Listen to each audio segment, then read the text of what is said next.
Bonjour à toutes et à tous, bienvenue à ce webinaire. Je m'appelle Marianne Boire, je suis rédactrice en chef de M300, je suis rédactrice en chef chez 100 degrés et je travaille pour M361. Et pour ceux qui sont avec nous pour une première fois aujourd'hui, bien, quelques mots sur M361 et 100 degrés. M361, c'est un OBNL qui œuvre en promotion de la santé, dont la mission est de créer des solutions qui aident à faire grandir des communautés en santé. Et 100 degrés, c'est un des nombreux projets de M361. C'est une communauté de gens engagés pour la santé des collectivités, des personnes qui travaillent fort, chacune dans leur milieu, pour promouvoir la santé sous toutes ses formes, en fait. C'est de ça dont on parle quand on parle de santé des collectivités, la santé physique, la santé mentale, la santé sociale, la santé environnementale. Et dans cette belle communauté 100 degrés, ben, on retrouve beaucoup de gens qui travaillent auprès des jeunes de différents âges, notamment des tout petits en milieu de garde. Puis c'est le cas de plusieurs d'entre vous qui êtes avec nous aujourd'hui. Puis on veut vraiment vous remercier de prendre le temps d'être avec nous pendant que vos petits cocos font la sieste. Et c'est pour vous qu'on a créé et qu'on a ajouté il y a quelques semaines sur notre plateforme Apprendre des nouveaux cours en ligne, des nouveaux webinaires qui ont été produits dans le cadre d'une collaboration avec le ministère de la Famille.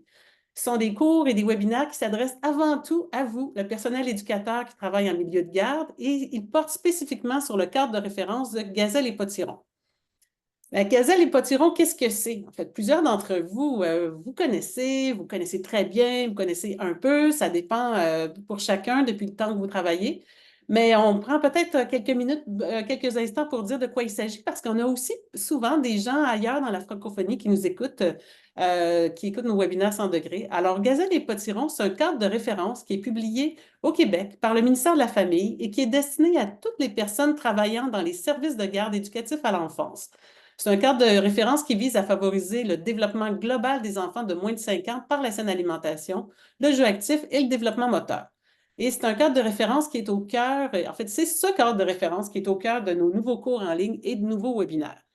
Et même si ces cours en ligne et ces webinaires ont été spécifiquement conçus pour les gens qui travaillent avec les tout-petits, certains sujets toucheront aussi peut-être des parents ou des enseignants qui travaillent avec des enfants d'autres âges, peut-être à la maternelle, et qui, vous allez y trouver une foule d'éléments sur le jeu libre, le développement moteur et la saine alimentation. Donc, aujourd'hui, le sujet de notre webinaire, ce sont les environnements favorables aux saines habitudes de vie dans les milieux de la petite enfance. Alors, je suis en compagnie de ma collègue Maryse Pratt, qui est agente de communication chez M361. Maryse, on ne la voit pas, mais elle est là et elle vous lit et elle va répondre à vos questions dans le clavardage. Donc, toutes questions techniques, n'hésitez pas, Maryse est là pour y répondre. Et sans plus tarder, je vous présente tout de suite nos deux invités d'aujourd'hui, Kadia Saint-Onge et Vanessa Roy-Fontaine. Je débute mes présentations avec Kadia. Kadia Saint-Onge est professeure adjointe au département de kinésiologie de l'Université Laval et titulaire de la chaire de leadership en enseignement sur la promotion des saines habitudes de vie Nautilus Plus à la faculté de médecine de l'Université Laval. Privilégiant des approches communautaires et populationnelles, sa thèse de doctorat portait sur la promotion de l'activité physique auprès des personnes aînées locatrices de logement social. Son post-doctorat abordait notamment le fonctionnement et la plus-value des partenariats intersectoriels voués à la promotion des saines habitudes de vie. Kadia vise à appliquer les notions acquises lors de ses études en psychologie communautaire et en santé publique pour développer le pouvoir d'agir collectif et promouvoir la santé durable. Et dans une perspective de réduction des inégalités sociales de santé, Kadia applique des méthodes participatives pour mobiliser, développer et diffuser les connaissances en promotion des saines habitudes de vie. Elle intervient aussi comme consultante en évaluation de programmes. Bonjour, Kadia. Bonjour Marianne et à tout le monde. Merci beaucoup de m'accueillir. Ça me fait plaisir d'être là. Merci, Kadia, d'être avec nous aujourd'hui. Et je vous présente maintenant notre deuxième invitée, Vanessa Roy-Fontaine, qui est éducatrice à la petite enfance au CPE Plumeau-Soleil de Drummondville et formatrice pour le Cégep de Drummondville et le Collège Montmorency. Vanessa, elle est maman de deux enfants et elle est éducatrice en CPE depuis 2010. C'est une passionnée de l'univers de la petite enfance, imaginative et pleine d'entrain. Elle aime soutenir les enfants dans leurs explorations et leurs activités ludiques. Et dans son travail, Vanessa veille à créer un climat de bienveillance tout en respectant le programme pédagogique et les normes de sécurité. Vanessa est une spécialiste de la formation premier pas vers l'éducation à la petite enfance et plus récemment, elle a terminé des études à l'Université de Sherbrooke dans le but de parfaire ses méthodes pédagogiques pour enseigner au collégial. Bonjour Vanessa. Allô! Merci. Merci. Merci d'être avec nous aujourd'hui, Vanessa. Merci à vous. Alors, on se lance tout de suite dans le vif du sujet et je vous présente très rapidement le déroulement de notre webinaire.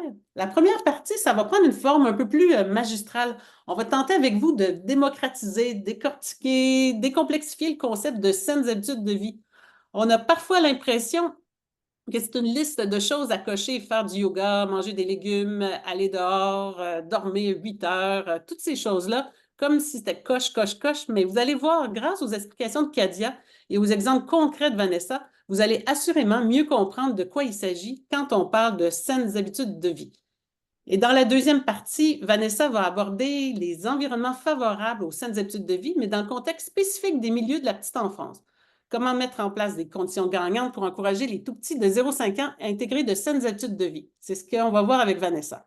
Et enfin, dans la troisième partie, la dernière partie du webinaire, nos invités vont prendre le temps de répondre à vos questions. Donc, ce sera vous à l'honneur, notre public. Vous avez été invité avant le webinaire à poser des questions lors de votre inscription. Donc, on a certaines de ces questions-là qu'on va poser aujourd'hui à nos invités, mais vous pourrez aussi poser des questions dans le clavardage.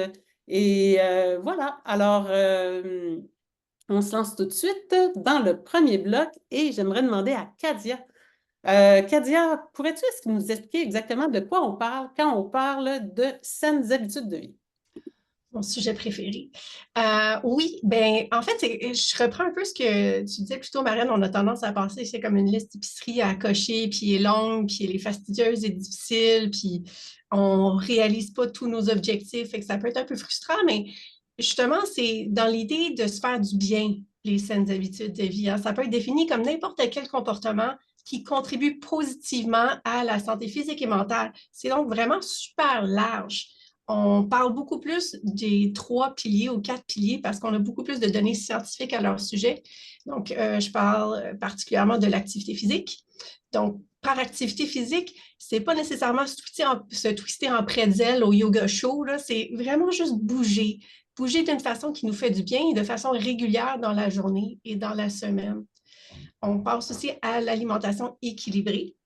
Et là, c'est manger des choses qui nous font plaisir, ça en fait partie, mais c'est aussi de manger de façon équilibrée, de prendre le temps de manger de façon diversifiée et, lorsque possible, en bonne compagnie. Donc, vraiment, se donner tout le temps puis les caractéristiques, les conditions pour que ça soit agréable et que ça nous fasse du bien.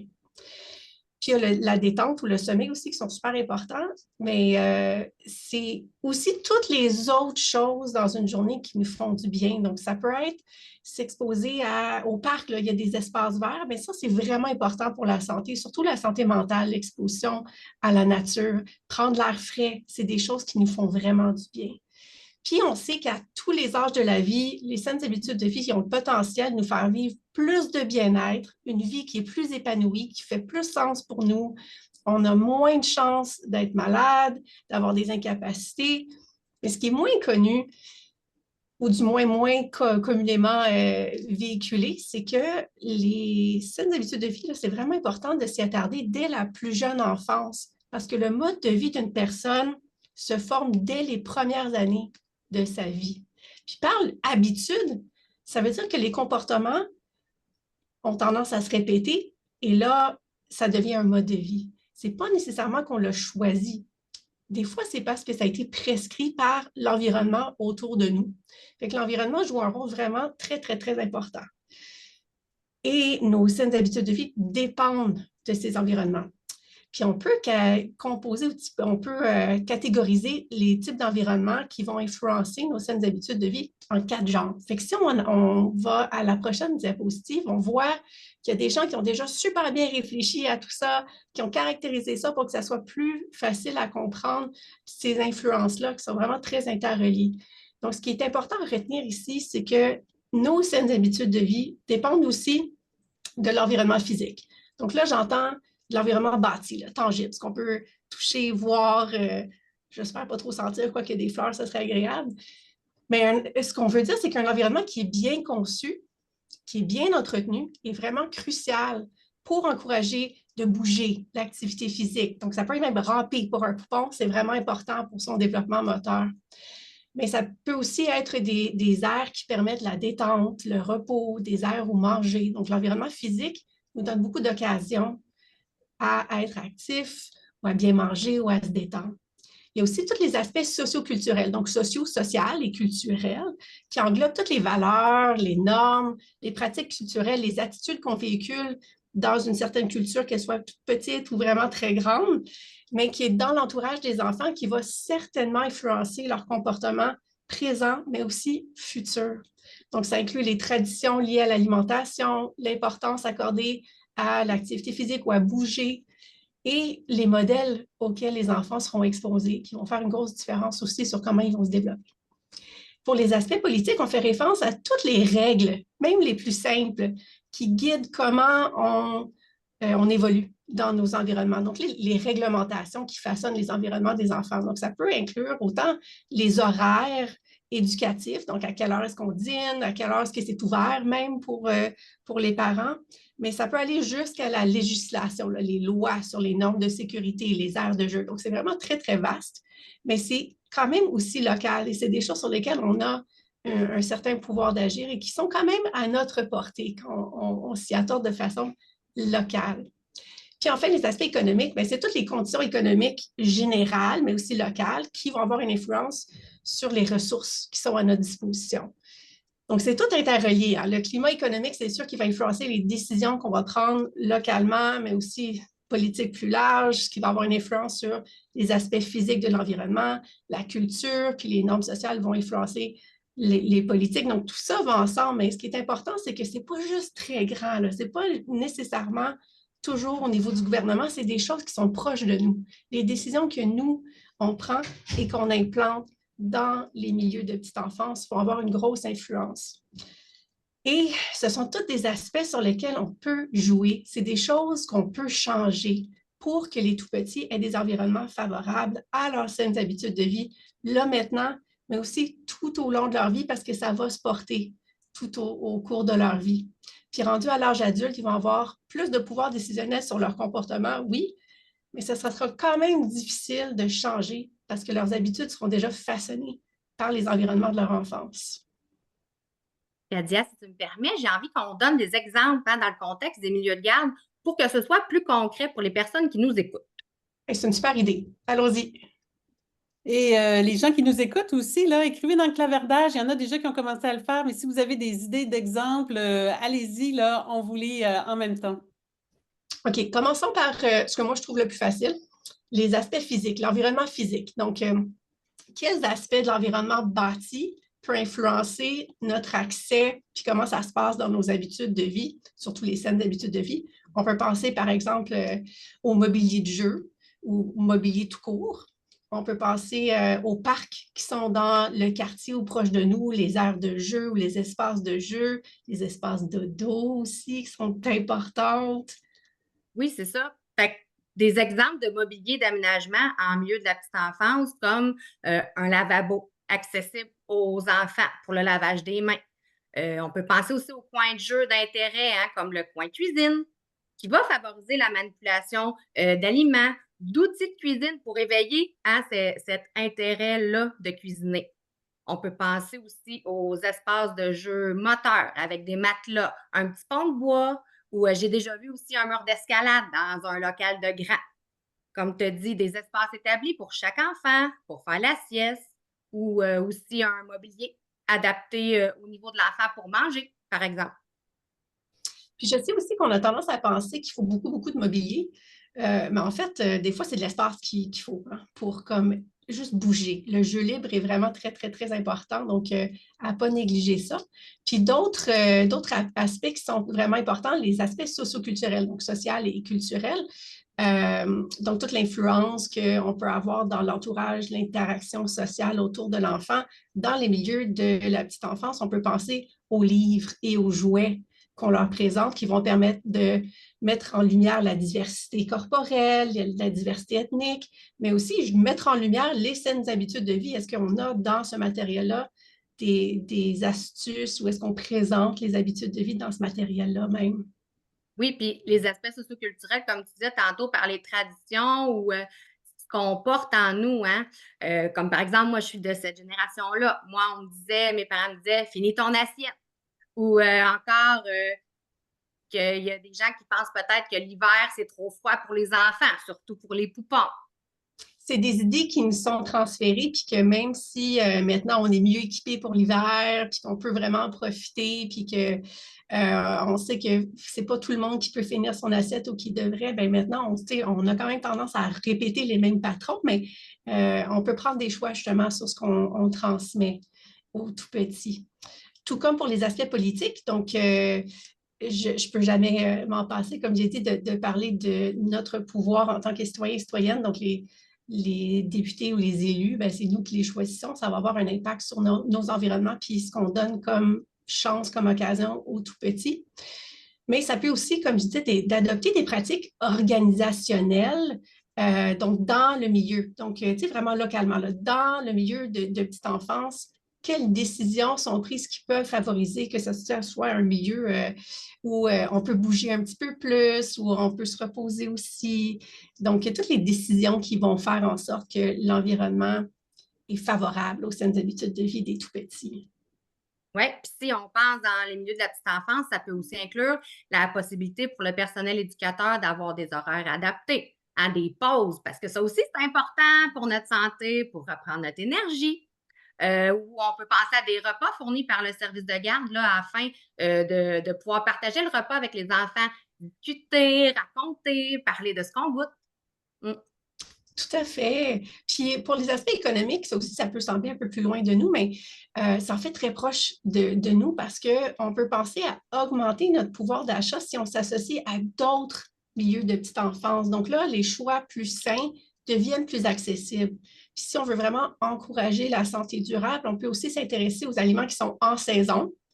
Donc ça aussi, ça peut nous aider si on peut s'associer pas juste avec d'autres milieux de petite enfance, mais aussi peut-être des marchands maraîchers, par exemple, qui peuvent offrir les aliments qui sont, ou plutôt les fruits et légumes qui sont en saison. Comme ça, c'est plus durable, c'est plus santé, puis en s'associant avec les autres, c'est aussi plus accessible.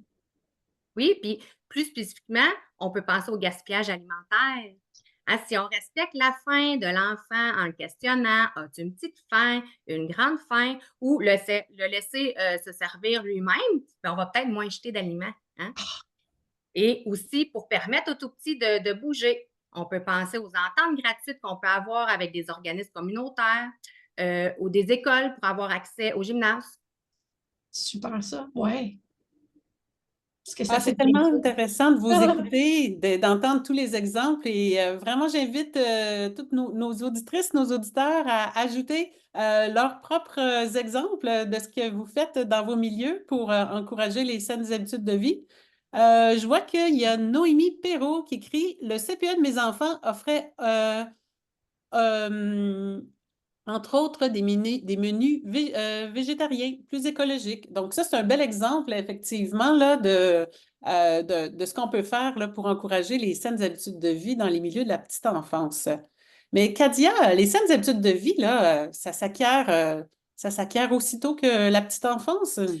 Ben oui. En fait, dernièrement, on savait que c'était dans les 5 dernières années, mais là, il y a une grosse étude qui a été faite dernièrement qui a montré que c'est dès 1 an et demi qu'on observe Oui.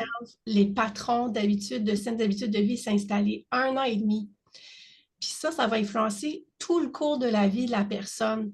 D'une part, parce que ça lui permet de vivre des émotions positives dans le moment. Là, donc, de sentir bien dans son corps, dans son esprit, on sait que ça va ensemble.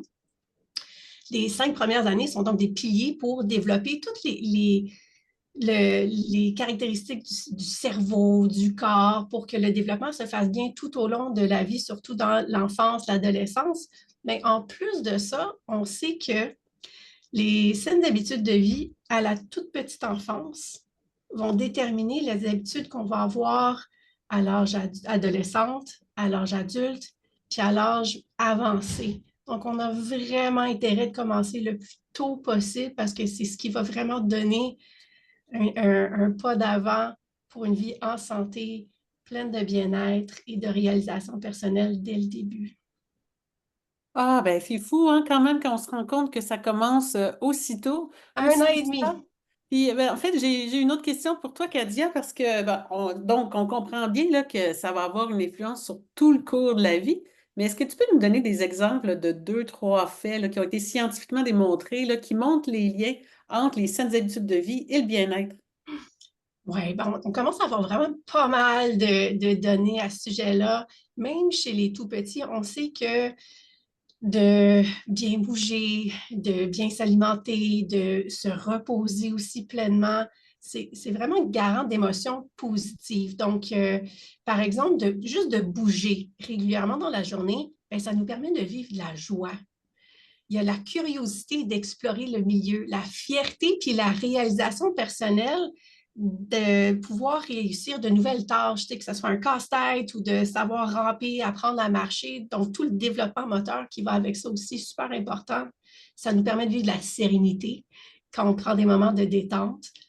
Et on sait aussi que l'activité physique est vraiment très, très liée à l'estime de soi. Donc, c'est comme si, en fait, avoir une maîtrise de son propre corps, ça, dès la petite enfance, ça développe déjà les blocs pour l'estime de soi qui va suivre, comme oui, je suis capable, oui, je sens que je suis moi et j'aime ça. On sait aussi que les saines habitudes de vie favorisent une meilleure gestion des humeurs, des changements d'humeur. En fait, juste pour l'activité physique, on sait que plus on bouge, plus on développe une résistance au stress. Et ça, vraiment tôt dans la vie, parce que chaque contraction musculaire va libérer ce qu'on appelle des neurotransmetteurs, la sérotonine, qui fait qu'on se sent mieux. C'est-tu pas fou, ça? C'est comme un laboratoire vivant, littéralement, dans notre corps, qu'on peut mettre en action juste en bougeant. Donc ça, c'est vraiment puissant. Mais l'alimentation aussi, elle peut faire ça. Elle va jouer vraiment un impact important sur comment on se sent. Si on mange beaucoup, beaucoup de sucre, par exemple, raffiné, mais là, ça nous ralentit. On va avoir plus de difficultés avec la mémoire, la concentration. Mais si on mange beaucoup de fruits et légumes, bien, la croissance, elle va être meilleure, la concentration va être meilleure, l'humeur va être meilleure. Donc, c'est vraiment plein, plein, plein de choses. Puis on sait que bien dormir, bien entendu, ça, c'est vraiment important pour toutes les fonctions du corps puis du cerveau. Mais on sait que le fait de prendre soin de son corps, c'est aussi prendre soin de son cœur, puis de sa tête. Tout ça va ensemble. Fait que les besoins, ou pas les besoins, mais les bienfaits sont vraiment larges et très importants. Puis on a observé ça dès la petite enfance aussi. Ah, c'est tellement intéressant. Et vraiment, merci à vous deux là, pour cette superbe introduction. Ça nous aide vraiment à bien comprendre concrètement de quoi on parle quand on parle d'encourager les saines habitudes de vie chez les tout-petits, les saines habitudes de vie puis l'impact que ça a sur la vie des tout-petits. Mais maintenant, on poursuivra avec toi, Vanessa, qui est une experte là, au quotidien de la petite enfance. J'aimerais ça que tu nous donnes, tu nous expliques comment, là, au quotidien, on peut mettre en place des conditions favorables aux saines habitudes de vie dans les milieux de garde. Ben oui, tout à fait. Ben, j'apprécie que Kadia ait expliqué qu'il y a 4 types d'environnement. Hein, je pense que c'est une façon concrète de commencer sa réflexion puis de faire le tour de nos conditions favorables. Hein, seul ou mieux encore en équipe, on fait cette réflexion-là.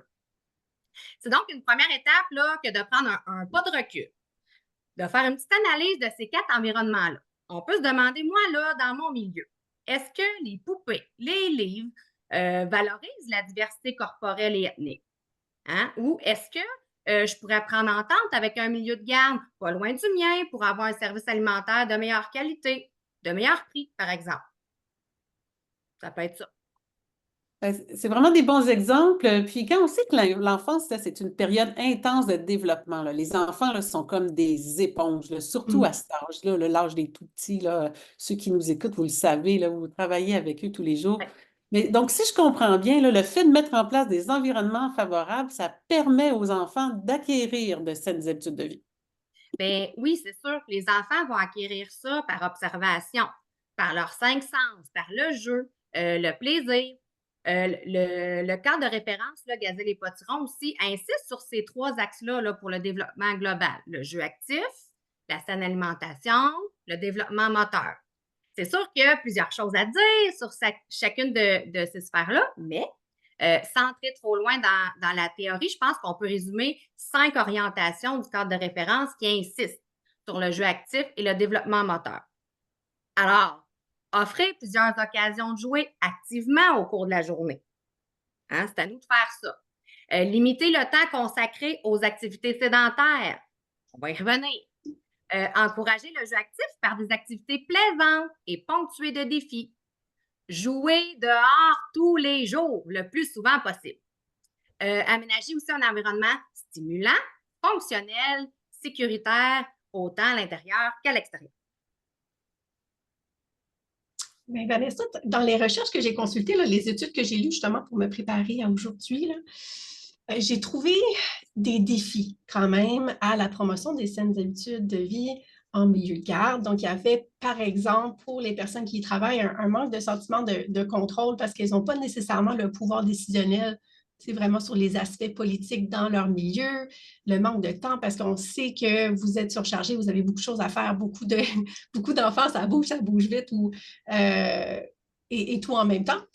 Des fois, ça peut être aussi le manque de connaissances qui a été souligné, un manque de sentiment de compétence dans la matière, même si quand même, je pense que c'est des choses qu'on sait, mais qu'on n'a pas l'habitude peut-être d'implanter. Il y avait aussi la surestimation des saines habitudes de vie que les enfants peuvent avoir en dehors des milieux de petite enfance. Puis aussi la sous-estimation du rôle que le milieu de la petite enfance peut jouer pour promouvoir les saines habitudes de vie. Ça a été noté dans les études, en plus du manque de ressources institutionnelles. Il y a quand même des défis, là, on le sait. Donc, comment est-ce que tu penses qu'on peut les surmonter? Qu'est-ce qu'on fait de ça? Tu as raison. Tout ça, là, c'est des enjeux et des défis réels. C'est important d'avoir une posture de réflexion pour justement identifier ceux qui collent à notre milieu à nous. En fait, comme on le disait plus haut, il faut s'enlever de la pression. Puis, il ne faut pas envisager les saines habitudes de vie comme une longue liste à cocher, comme vous avez dit, hein, dans notre milieu. Les saines habitudes de vie et les environnements favorables, bien, ça ne repose pas juste sur nos épaules à nous, là, au personnel éducateur, mais aussi sur l'ensemble des acteurs qui gravitent autour de la petite enfance. Hein, les parents, les gestionnaires, les gouvernements, on a là une responsabilité partagée. Mais dans notre milieu, il y a peut-être lieu d'identifier une orientation qui mérite plus d'attention, puis de se dire que c'est le premier pas qu'on va faire vers les environnements favorables aux saines habitudes de vie. Je vais donner des exemples pour le jeu actif puis le fait de jouer dehors. Je vois parfois des cours remplis de mobilier. On se dit, avec beaucoup de mobilier, les enfants vont bouger. Bien, un peu de mobilier, c'est bien. Mais trop, bien, ça va faire l'effet contraire. Les enfants vont bouger moins. Même chose pour le jeu organisé ou les activités dirigées. Une fois de temps en temps, c'est bien. Mais la plupart du temps, juste le fait de lancer un petit défi à l'enfant dans le cadre de son propre jeu libre, ça va suffire. Exemple, est-ce que tu peux faire 10 bonds de plus avec la corde à sauter? Ou penses-tu que tu peux ajouter un obstacle à ton parcours? Juste ça. Puis autre chose sur lequel j'insiste, aller dehors tous les jours. C'est important. Même chose pour le jeu à 3 intensités. On devrait retrouver les 3 intensités tous les jours. Fait que si on pense au premier niveau. Fait que le niveau sédentaire. On en parlait plus tôt. On parle, par exemple, faire la lecture, du dessin, des jeux de table. C'est correct, mais il faut aller rechercher les autres niveaux aussi. Le deuxième, qui est faible intensité à moyenne, faire participer les enfants aux tâches quotidiennes, utiliser les transitions, les déplacements. On y retrouve un petit peu plus de mouvement. Puis on a le troisième niveau de haute intensité. Là, on est dans la poursuite, la course, le parcours intérieur, la marche d'animaux, la danse. Puis ces activités-là, intenses, à haute intensité, ce sont des activités qui génèrent des joues rouges, des toupettes mouillées quand ils disent « Ah, touche, t'as mangé chaud! » Des battements de cœur élevés, de l'essoufflement. On utilise plus de force, de puissance. Puis je me répète, c'est à prescrire tous les jours. En fait, moi, je suis vraiment contente que tu amènes ce sujet-là, Vanessa, parce qu'il y a plusieurs personnes qui nous ont posé des questions dans ce sens-là, les questions qui nous ont été envoyées à l'avance. Ça nous permet de sauter directement dans le troisième bloc. Et vraiment, là, on a prévu beaucoup de temps pour échanger avec vous. Là, alors, on se lance tout de suite. Puis, une des questions qui nous avait été envoyée, c'était justement à l'intention de Vanessa. Est-ce qu'on pourrait avoir des trucs pour stimuler l'activité physique de plus haute intensité au quotidien? Alors, je te lance la première question, Vanessa. Oui, puis comme on dit, on dirait qu'on pense que c'est compliqué, mais ça peut être tellement tout simple. Puis pas obligé que ça dure très longtemps, là, mais juste de pouvoir le permettre, de le proposer, ça, c'est important. Fait que prendre le temps pour jouer librement aussi, ça offre une liberté de mouvement. Être à l'écoute des intérêts des enfants, comme je l'ai dit, puis je le répète, faire des jeux de poursuite, initier ça comme la tag, jouer à la tag, jouer au loup, le petit foulard dans la poche là, où on se court après, faire des courses. Il faut dégager l'espace. Ah, ça aussi, c'est un autre truc. Qu'on soit à l'intérieur ou à l'extérieur, mais là, dégager l'espace pour pouvoir bouger. Déjà ça va aider. On met de la musique, on danse. Sinon, on peut proposer du matériel amovible, jouer au ballon, juste de se lancer, de jouer au soccer, la corde à sauter. Hein, ça aussi, ça demande beaucoup là, de mouvement, d'essoufflement, de persévérance, des jeux de cerceau. On peut faire aussi des parcours avec ça. Fait que ce sont toutes des idées pour stimuler l'activité physique de haute intensité. Pas obligé que ce soit long, mais de le proposer tous les jours. Hein, surtout quand il pleut, on est à l'intérieur. Bien là, on les tasse, les meubles, on met de la musique, on danse, on s'amuse, on saute. Alors, voilà pour ça. Merci, Je peux me permettre Vanessa. d'intervenir, Marianne. Je trouve ça vraiment, Oui. vraiment important ce que Vanessa vient de dire parce que ça touche à plusieurs choses. Tu sais, l'aspect environnement physique, tu sais, qu'on a l'espace, est-ce qu'on permet l'espace, mais aussi dans nos notions culturelles, est-ce que c'est correct pour les enfants de courir partout? C'est ce qu'on leur donne, cette permission-là? Autant pour les garçons, les filles ou les personnes qui vont s'identifier comme autres, ben, tu sais, vraiment de permettre ça pour tout le monde. Puis, parce qu'on sait que souvent, on permet un petit peu plus aux garçons culturellement, mais que tout le monde peut participer à ça. Effectivement. J'invite tout le monde qui nous écoute en ce moment à utiliser le clavardage pour nous poser des questions. Plusieurs d'entre vous, d'ailleurs, là, et on vous remercie, là, vous avez mis plusieurs exemples de ce que vous faites au quotidien dans vos CPE ou vos milieux de garde pour encourager les saines habitudes de vie. Et maintenant, ben, si vous avez des questions, on va pouvoir les relayer à nos panélistes, nos deux invités. Kadia, il y avait une question qu'on avait reçue aussi à l'avance. Est-ce que la prévention ou la promotion pour sensibiliser les parents à la maison à s'impliquer, est-ce que ça peut faire une différence? Oui, oui. En fait, on a plusieurs études qui se sont intéressées à ça. Tu sais, on sait que comme Vanessa a dit, là, faut un environnement, il faut tout un monde derrière pour faire la promotion. Donc, oui, on veut impliquer les parents et oui, on a vu que ça fonctionne. De la même manière qu'on a observé des changements positifs quand on sensibilisait les parents à lire plus avec les enfants. Il y a eu une grosse campagne pour ça. On a vu non seulement une augmentation en ce sens-là, mais aussi on a pu observer des bénéfices. Bien, on fait et on voit la même chose, en fait, pour les saines habitudes de vie chez les tout-petits. Il y a aussi plein de projets d'intervention qui ont été développés pour la promotion des saines habitudes de vie chez les tout-petits à travers les parents. Donc, ça se peut.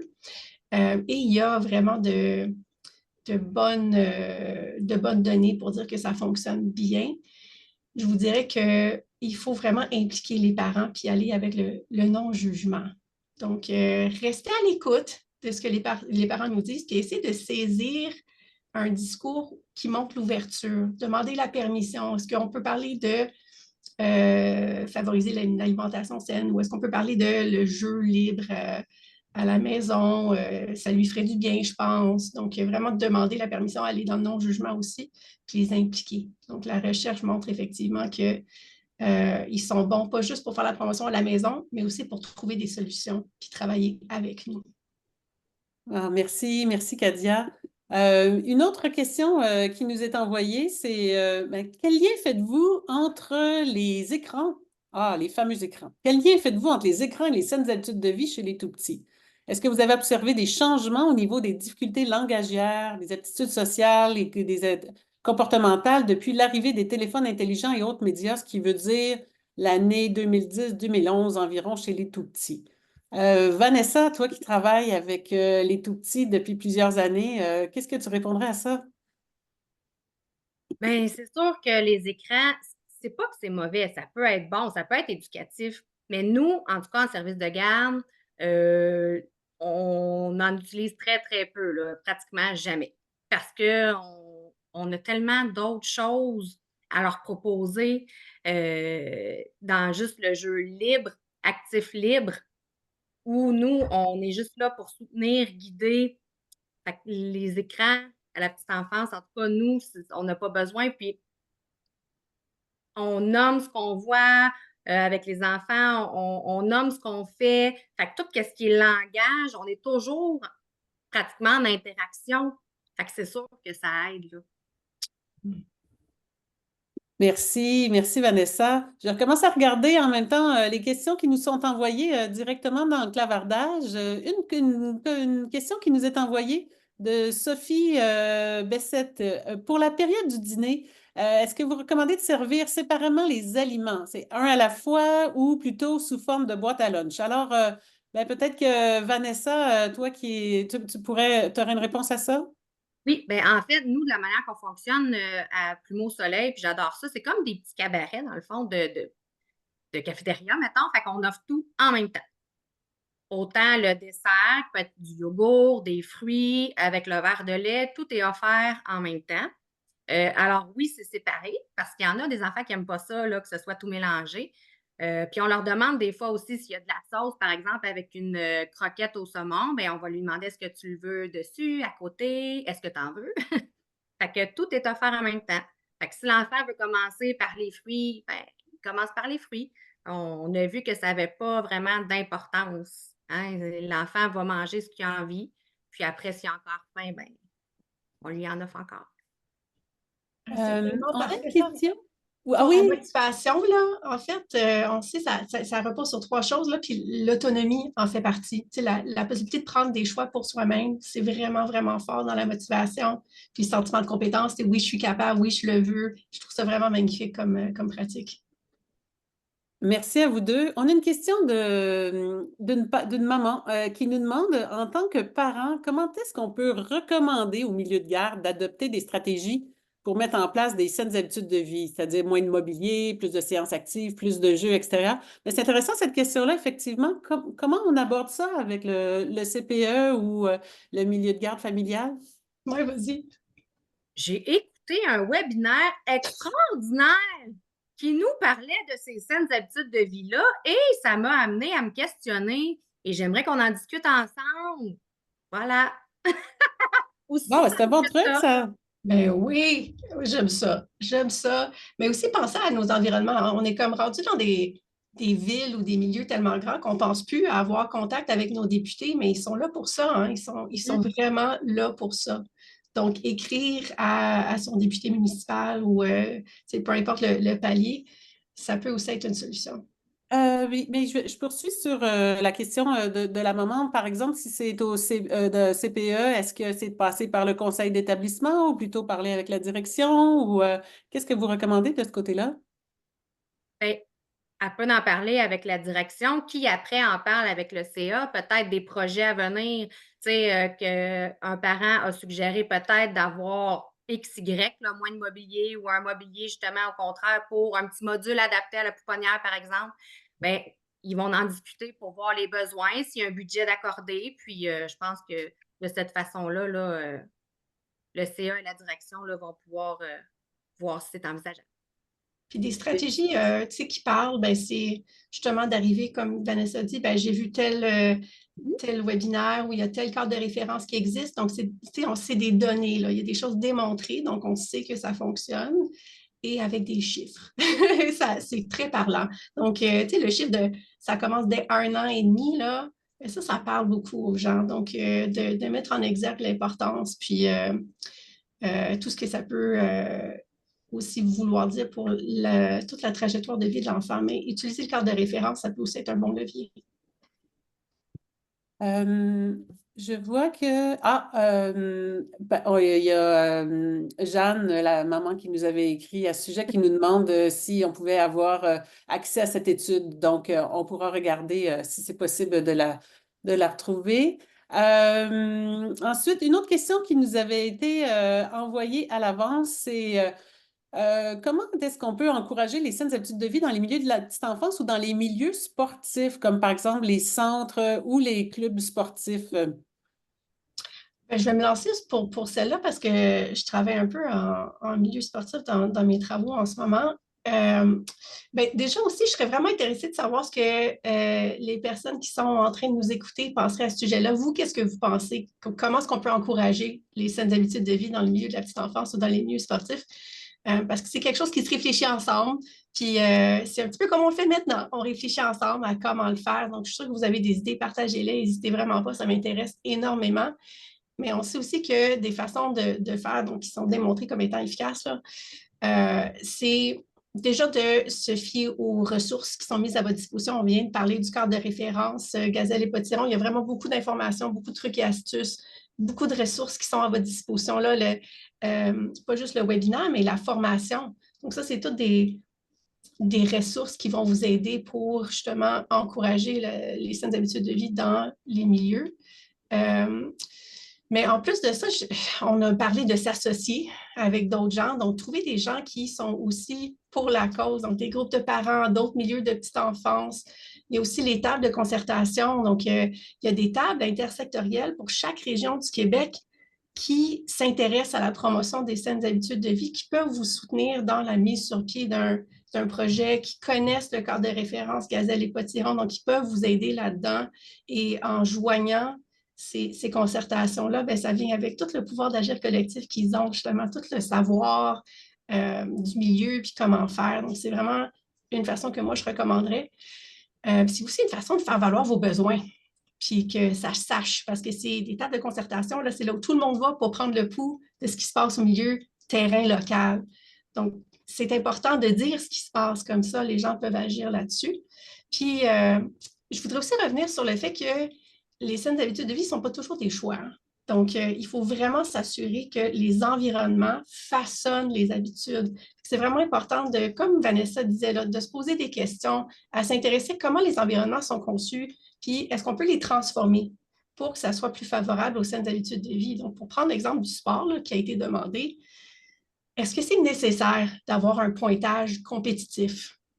Est-ce qu'il faut encourager la compétition ou est-ce qu'on peut juste y aller pour le plaisir? Donc, il y a plusieurs études qui recommandent de ne pas faire aucune compétition dans le sport jusqu'à 10 ans même, juste pour vraiment stimuler la notion de plaisir. Là, je sais que ça ne fait pas consensus comme idée, mais c'est juste pour vous dire que c'est peut-être, surtout chez les tout-petits, peut-être que des points, ce n'est pas nécessaire. Puis, est-ce qu'on a instauré aussi un climat qui est sain, qui met l'accent justement sur le plaisir, mais aussi un climat où on sait que tout le monde va avoir sa chance éventuellement. Donc, on sait que pour les milieux sportifs, on veut voir son enfant performer, mais aussi on veut aussi qu'il s'amuse, puis juste qu'il développe des relations sociales positives. Donc, mettre l'accent beaucoup plus là-dessus. Réfléchir à des occasions qui reflètent toutes les cultures dans notre voisinage. Donc, des clubs de mini-hockey, super, mais est-ce que le cirque, ça pourrait être intéressant? Est-ce que le cricket pourrait être intéressant aussi? Donc, s'intéresser à la diversité qui est proche de chez nous pour s'assurer que ça représente cette diversité-là. Aller voir des leaders politiques, des gens qui, vous savez, qui savent pousser une cause. Puis, en gros, c'est ça. Plus on s'associe, plus on montre le pouvoir qu'on a pour transformer nos environnements. Merci, Kadia. Il nous reste encore quelques minutes pour vos questions, donc n'hésitez pas à aller les inscrire directement dans le clavardage. Une question qu'on a reçue, c'est comment sensibiliser les parents sur la question des écrans? Donc, tu nous en parlais un peu tout à l'heure, Vanessa, que bon, il n'y en avait pas du tout là, qui était utilisé dans votre CPE.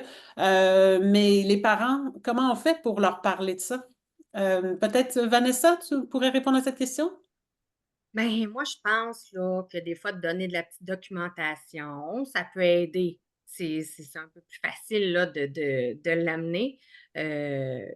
J'avais déjà eu une question d'un parent qui avait de la difficulté à coucher son enfant le soir. Puis là, je lui disais, est-ce que vous avez une routine? C'est établi, prendre le bain, après ça, raconter une histoire. Ouais, il se couche tard, il laisse sa tablette dans son lit. Oups!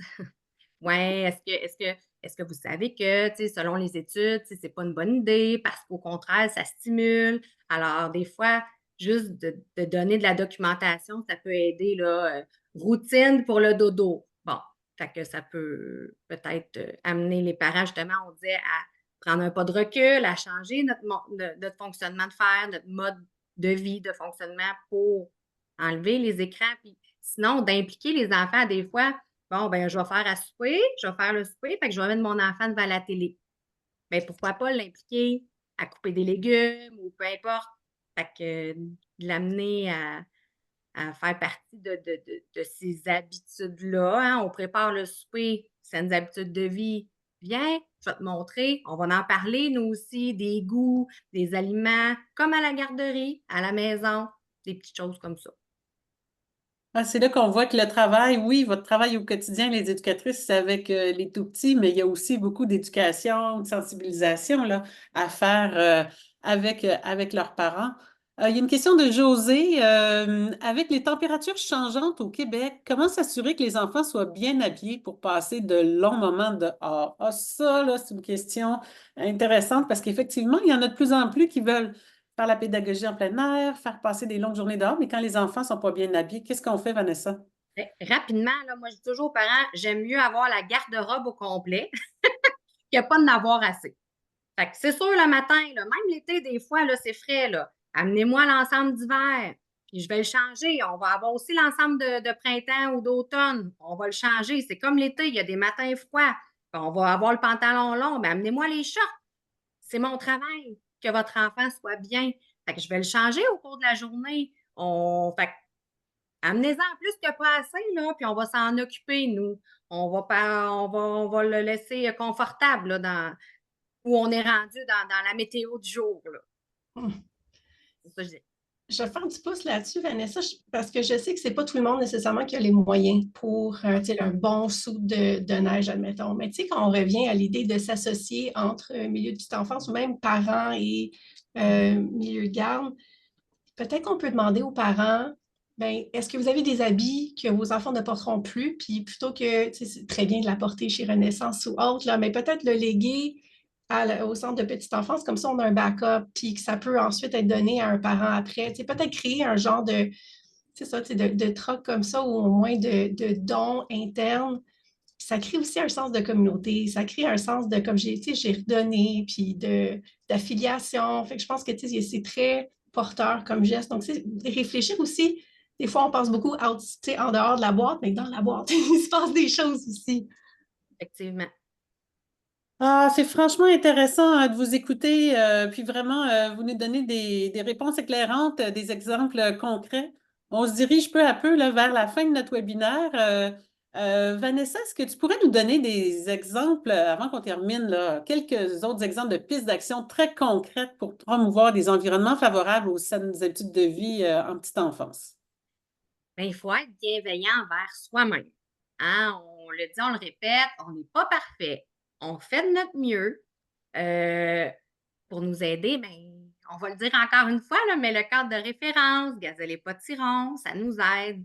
Les formations de micro-apprentissage de 100 degrés, hein? Il y a des cours en ligne gratuits.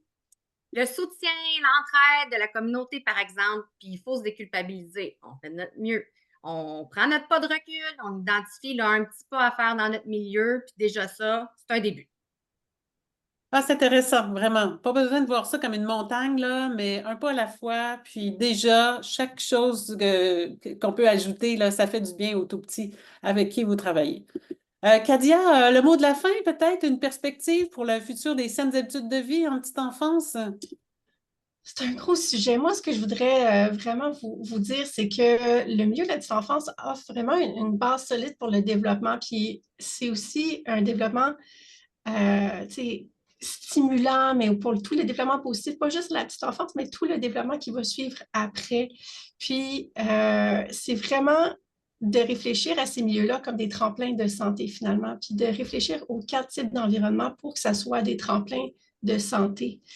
Et ce qui est vraiment intéressant, moi, je trouve, là, des centres de petite enfance, c'est que les milieux de petite enfance, c'est qu'ils ont été conçus justement pour réduire l'inégalité sociale de santé. C'était pour que tout le monde ait accès à des conditions favorables Puis si on pensait surtout à l'apprentissage langagier, tout ce qui est intellectuel, ce qui est super important, c'est sûr.